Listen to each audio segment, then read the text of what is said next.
Kendrick Lamar headlined the Super Bowl on Sunday night, but fans weren't sure if he'd play his Grammy-winning diss track, Not Like Us. Why? Because Drake filed a defamation lawsuit for lyrics in the track that branded him as a sexual predator, which Drake denies. But a couple of minutes into the Super Bowl halftime show, Kendrick Lamar said, "I want to play their favourite song, but you know they love to sue." After teasing the song over and over, he finally played it. He self-censored the most controversial lyric, where he calls Drake a certified paedophile, missing out the word paedophile. In Drake's lawsuit, his lawyer said the allegations were false, but Kendrick did include the notorious line from the track, trying to strike a chord, and it's probably a minor, which the crowd echoed around the Caesars Superdome in Louisiana, and he called out Drake's name at one point. What did you think of the performance? Now, I think the NFL made the right decision choosing Kendrick Lamar to headline the Super Bowl.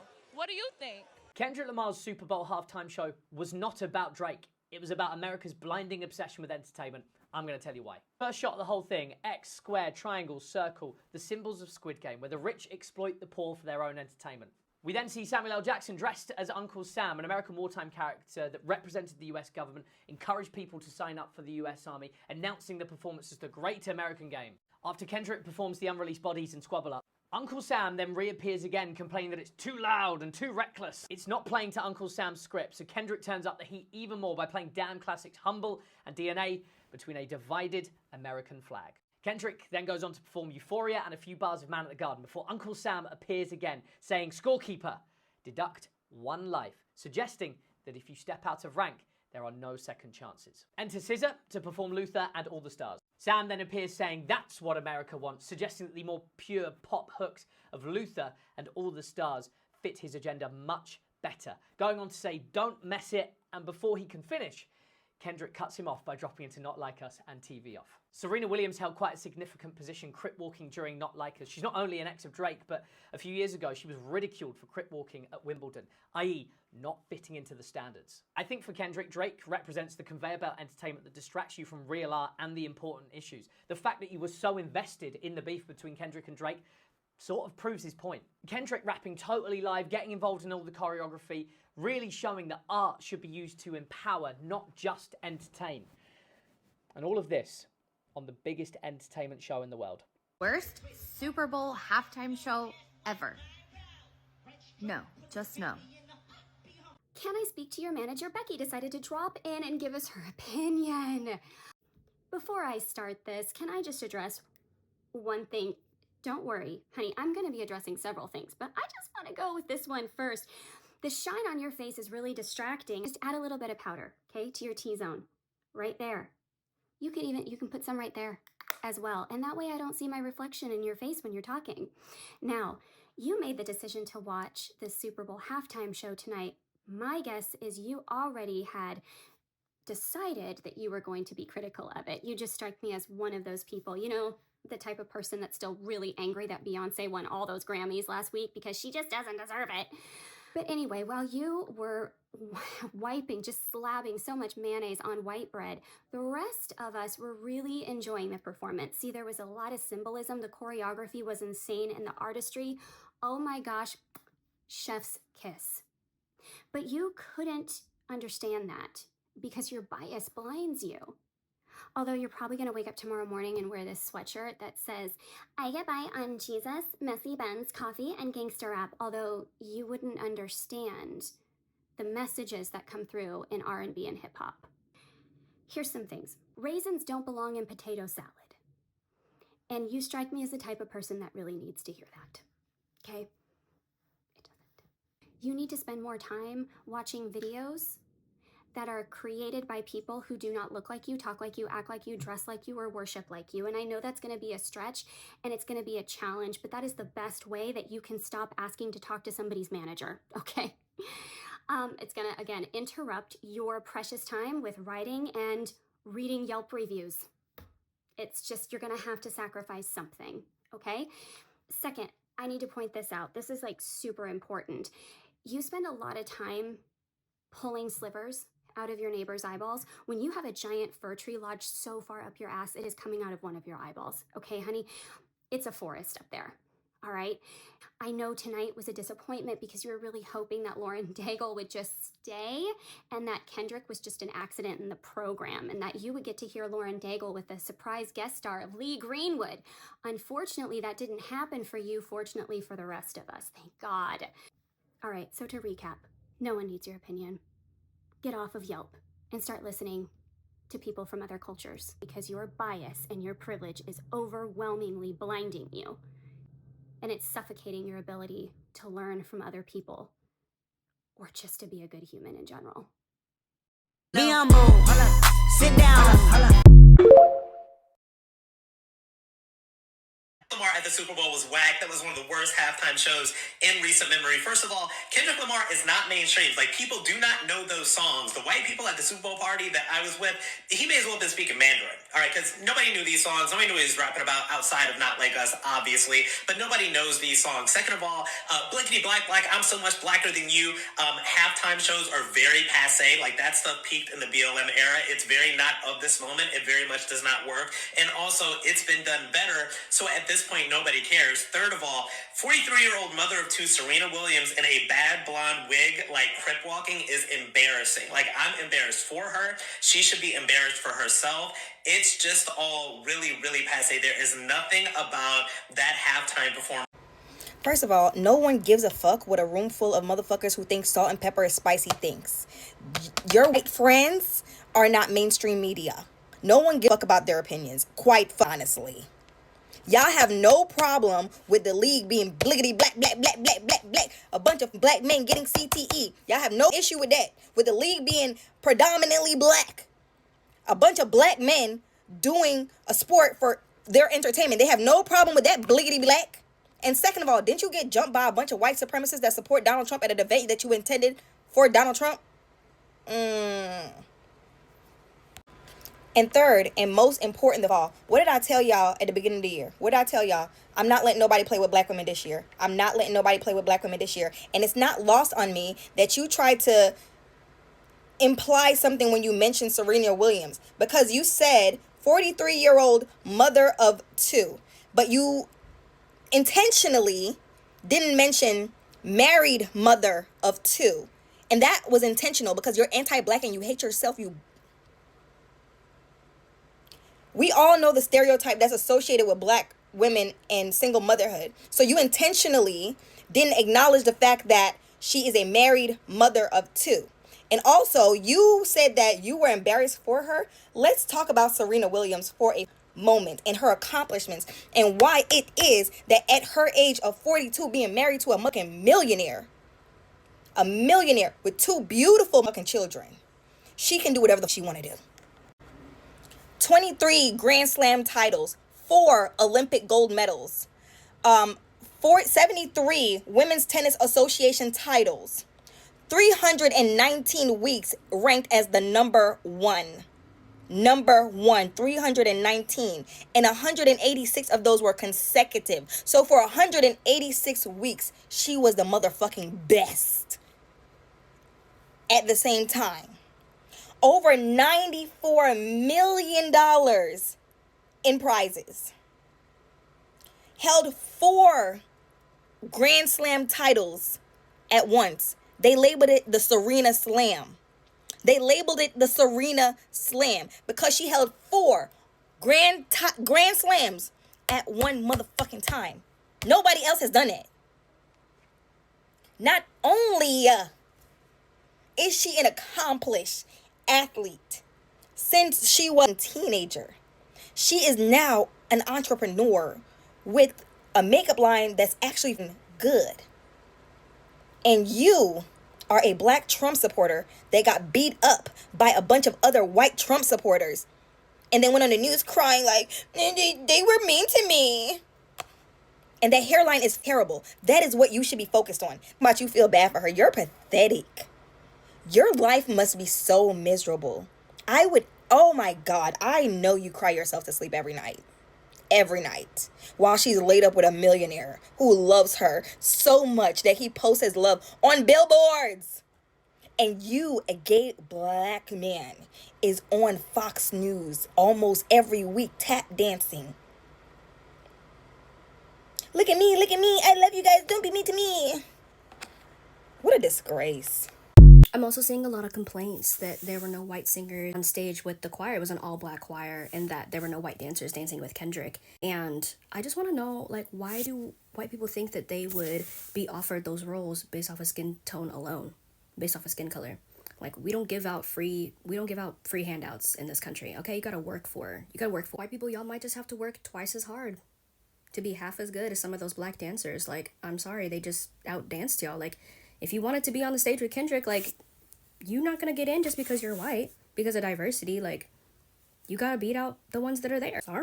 Sorry, I don't make the rules here. I don't know, I just don't think white people are qualified for those dances. Like, anytime I see, like, a white dancer, I just automatically assume that, like, they're not gonna hit the dance moves. Like, sorry. I don't know, maybe if white people try, like, really, really hard and, like, really work on it, they'll make it into Kendrick's next performance. That's all I'm saying. You know, keep trying, guys. That was the worst Super Bowl halftime show I've ever seen, and Kendrick fans are already saying that, oh, this is a race thing. Nobody was saying this about Beyonce's halftime show. Because Beyonce's halftime show, unlike Kendrick's, had amazing choreography. Kendrick's choreography was boring. It had amazing costume design. Kendrick's costume design was boring. It had amazing set design. Kendrick's sets were boring. And Beyonce performed a wide list of songs that actually resonate with a large portion of the US population. You can't say the same thing for Kendrick's performance. Beyonce's performance was also musically impressive. You can also not say the same thing about Kendrick's performance. I think a lot of artists nowadays think that if their art has political messaging in it, then it doesn't have to be impressive on a surface level, like musically and aesthetically, visually impressive. And that's just not and never will be true, especially for the Super Bowl halftime show. People want a halftime show that is both visually and musically impressive. And Kendrick's performance was neither of those things. Clearly, Kendrick Lamar's halftime performance went all the way over some people's heads. But what if I were to tell you that was the whole point? Judging by Twitter, the American people need to work on their ability to recognize symbolism. Samuel L. Jackson introduced Kendrick Lamar dressed up as Uncle Sam. Now, this is tough because his name's Sam and he's older, so Uncle Sam, Unc Sam. But also, the term Uncle Sam is a metaphor for the American government and the American people. So that's who he's representing. Keep that in mind. After Kendrick performed Squabble Up, the camera pans over to Uncle Sam, and he's visibly angry. He tells Kendrick, screaming, to tighten up, and that's because Squabble Up is a song derived from violence and rooted in West Coast culture, which is not the music that the American people want to hear.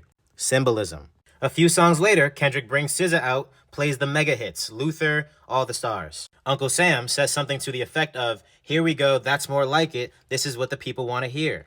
Remember, Uncle Sam represents the American people, and if you were watching the halftime show, then it was clear.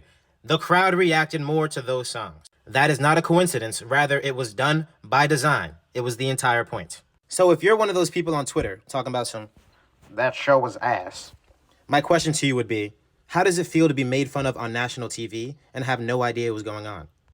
MAGA is super upset at the halftime show at the Super Bowl. Kendrick Lamar, top 10 performance of all time. But it didn't stop MAGA from screaming DEI. Charlie Kirk saying, "This music is not my style." Or how about Jack Poso saying, "DEI halftime show"? Or about this one that's very clever. This halftime show was rejected at the ballot box, even though it wasn't really rejected. Or this one. This one's really clever, guys. Kendrick Lamar says turn this TV off before ending his Super Bowl halftime performance. He should have told us that at the beginning of the performance. Only MAGA would turn something that was honestly a top 10 performance by Kendrick Lamar into something about DEI. And we all know why they were screaming DEI, because it's the same reason that they didn't vote for this awesome woman right here, Kamala Harris. I'll let you fill in the reason on why you think they were not in support of this. Samuel L. Jackson as Uncle Sam is the freaking best, most iconic moment. It's the moment. In case you missed Kendrick Lamar's halftime performance of the Super Bowl, Samuel L. Jackson pops in as Uncle Sam several times. He calls rap music ghetto. He tells them they're being too loud. This was a statement to me in so many different ways. They had an incredible all-black cast who was absolutely amazing, that made the American flag a gazillion different times in a bunch of different formations. There was also some rumblings that the NFL could get in trouble by Drake if he played Not Like Us, and boy did he, and boy did he say Drake's name, and he like stopped and did it. And I just can't help but think like how different this performance would have hit if we had a different president, you guys. It felt like such a political statement, and I just know that there are going to be a bunch of right-wing guys out there talking about how much they hated it, and they never liked Kendrick Lamar's music anyway, and they don't know why they chose him for this moment, and it should have been like Carrie Underwood or whatever. And that's how you're going to know that it was good. That's how you're going to know that the message hit, is when everybody starts complaining about it in about 5 minutes. I just watched that entire halftime performance sitting next to my white boomer parents, and it went right over their head. Meanwhile, I'm sitting in my seat like, oh, yeah, I don't know what's going on. Then I hop onto Facebook to see more of my elderly boomer family complaining, oh, that was the worst halftime performance I've ever seen. I couldn't understand a single word of what he was saying. To which I must respond, if you are a fan of Kendrick, you would understand loud and clear what he was saying. Most people who perform at the halftime show get up there with the sole purpose of entertaining you. But no, Kendrick took the platform he was given, and he got up there and sent a message. And if you didn't understand that message was not meant for you. First of all, I love how much my whisper rant pissed everybody off last night. Second of all, a bunch of people were asking me to create a video describing the message that Kendrick Lamar was trying to send in his halftime performance. Honey, I would literally be taking the bajillion videos that have already been made about this and regurgitating the information to you. Right on top of your screen right now, there's this handy dandy search bar. You can just type in Kendrick Lamar halftime show explained. And you're going to see a Rolodex of creators who have gone through Kendrick's whole performance with a fine-tooth comb and explained every single nuanced symbol that man jam-packed into his, I think, 13-minute performance last night. Whatever device you are using to watch me right now has the capability of answering all your questions, every question you have. Get those fingers tapping, and you'll have answers in seconds. How lucky are we? MAGA is absolutely loving Kendrick Lamar's halftime show at the Super Bowl last night. It is exactly what white middle America was looking for, and I'm so glad that they got it. It was honestly a good show. But MAGA, they are just going to town on it, as you can expect, because it wasn't meant for them. But you've got people out here saying, it wasn't my cup of tea. That's probably the politest one. And then you've got people like the Beetlejuice jerker and Lauren Bobbitt coming out here saying, I needed subtitles. I didn't understand what was going on. And then you, of course, have people like the diddler Matt Gaetz talking about, oh, this was a direct response for the gains that Donald Trump has made with black men. What? I mean, these people are just so out of touch. It wasn't meant for them. It was a political statement with so many subtleties on so many different levels, and it escaped, I'm sure I missed plenty, but it escaped so many people. It went right over their heads. And, just the fact that he was able to put on that type of show with Mr. White Supremacist, Donald Trump, in the audience looking on, loved it. And he knew he had that opportunity. He even said so, that he had this opportunity and he was going to start the revolution. I mean, this is the perfect type of show, and you knew that it was going to be totally missed by the tone-deaf white people, especially the boomers. Probably were on Facebook in like full droves, just being like, I didn't like that one. I didn't get it. Super Bowl, that was ridiculous.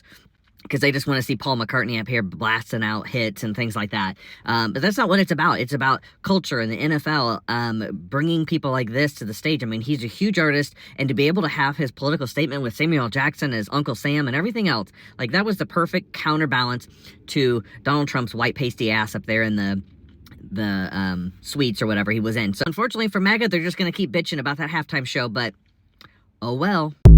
And I'm gonna just say this just as someone giving an observation. It do kind of seem like Drake and Nicki Minaj are them artists that they say they are. Because every time their peers or counterpart do something, their names are somehow back in the middle of the conversation some way. And I'm kind of noticing this trend. Like every time the rap girls do something, whether they do something good or bad, who's the first person they bring up? Nicki Minaj. A rap girl win a Grammy. Ooh, Nicki don't make that face. A rap girl do something bad. Oh, but when Nicki did it, they always somehow bring Nicki Minaj's name back up. The Super Bowl performance yesterday birthed 3 different types of dialogue. You got one dialogue of people talking about it's boring or underwhelming. You got another group of people saying it's good, y'all missed the message. And it was a purpose to show America. But a strong, vast conversation that's produced is centered around Drake. Kendrick did put on an artistic performance, but the main thing they're talking about is Kendrick said, hey Drake. They talking about how he wore the lowercase a minor on his necklace, which I just peeped. I thought it was Amazon this whole time. They talking about Serena Williams, how Serena Williams and Drake used to mess around. And she done popped out to show Drake. I hate to say it, but it seems like Kendrick moment is still about Drake. And although they are very controversial artists, it do seem like Drake and Nicki Minaj are the artists that they say they are because they somehow are attached to every conversation that is brewing.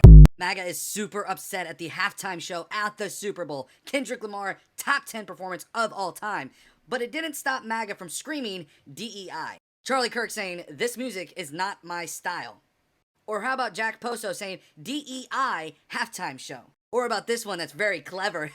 This halftime show was rejected at the ballot box, even though it wasn't really rejected. Or this one. This one's really clever, guys. Kendrick Lamar says turn this TV off before ending his Super Bowl halftime performance. He should have told us that at the beginning of the performance. Only MAGA would turn something that was honestly a top 10 performance by Kendrick Lamar into something about DEI. And we all know why they were screaming DEI, because it's the same reason that they didn't vote for this awesome woman right here, Kamala Harris. I'll let you fill in the reason on why you think they were not in support of this halftime show.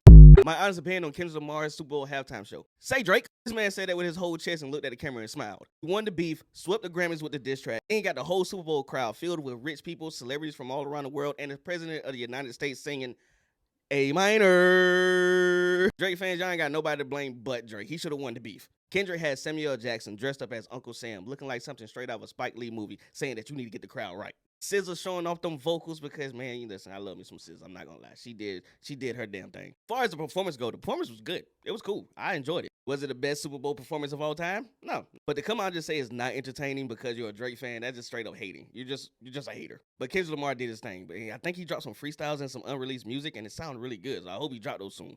Him rapping in the middle of the flag just felt like Black America to me. I don't know why. Had Serena Crip walking to the beat. I know that boy's sick.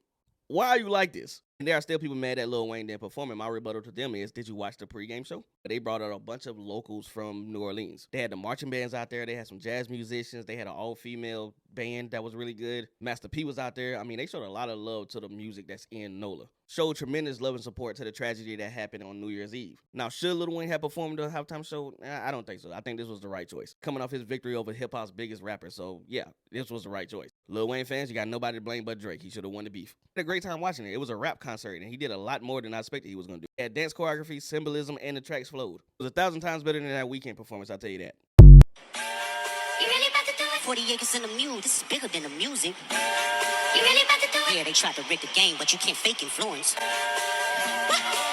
Beat your and hide the Bible if God watching. Sometimes you gotta pop out and show. Certified boogeyman, I'm the one that up the score.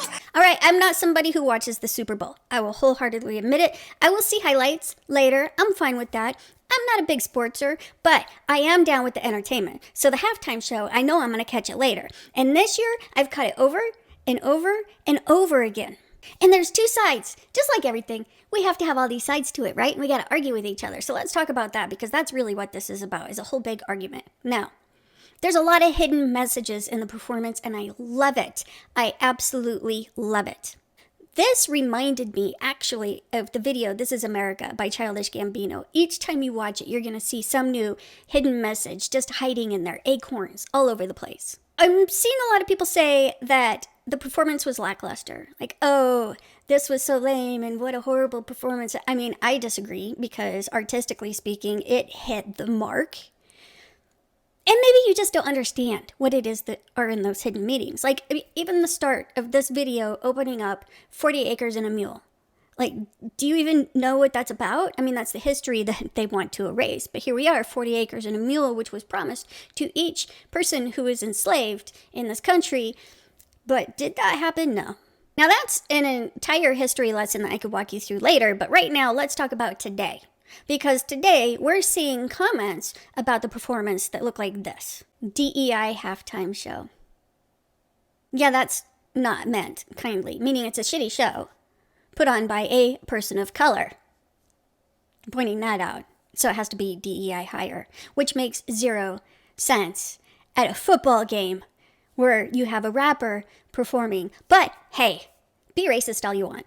Let's just say, first off, DEI does not mean you're forcing people into jobs that are not capable of doing those jobs. No, you are taking people who may have the same resume or even better than people who are, white and have a walking chance to get in just because of how they appear. That should have been common sense. But you see, the thing is, DEI here in the States, for the minority people, oh, no. But in South Africa, yes. Why is that? Well, because the DEI in South Africa benefits white people, and of course, the Curtin administration and the dude who happened to walk in the door of the Curtin administration without a proper pass has a vested interest in keeping those white people rich in South Africa. Yeah, that's right. The minority in that case is the rich. The minority in South Africa holds most of the property. The minority in the United States holds the least property. You see the difference? So they want to keep the rich richer. Not just here, but in other countries. I mean, it is so funny to watch the Trump supporters melt down over Kendrick Lamar's performance at the Super Bowl halftime show. Like, these guys are losing it. Former Republican Representative Madison Cawthorn said halftime show should have just been Donald Trump dancing to YMCA, further proving that they are very much so in a cult. Lauren Boebert said, "Tell me I'm not the only one needing subtitles for this. I forgot that Lauren Boebert can only hear when someone is bowing down to Donald Trump. If it's anything else, well, she's not so great." Charlie Kirk said, "This music is not my style. This is the same guy who loves Kid Rock." And finally, Beavis and Butthead lookalike Matt Gaetz said, quote, "The halftime show you just watched is clearly the regime's response to Trump's historic gains with black men. You know, if there's anybody out there that shouldn't be talking about a halftime show that includes dissing people who like children, it's Matt Gaetz. If it's not a straight white dude with a MAGA hat on, the Trump supporters don't like it. They think that the performance is bad, or it's this, or it's that. Man, they just come up with anything, huh? Kendrick Lamar's halftime show was great, and it was made even better by the fact that MAGA supporters dislike. What would you take seeing the halftime show yesterday with Kendrick doing Not Like Us? It meant nothing to me. You talked about Drake before as great, this scrum before in the past, so that's what I'm wondering is, do you have any thoughts on what you... No thoughts. I didn't really pay attention to it, to be honest. It was a pretty boring day. As for a Super Bowl, the game was a little... Yeah, the game got out of hand. The Super Bowl halftime show was just... I didn't pay attention to it. It was just kind of I kind of skimmed through the whole thing, to be honest.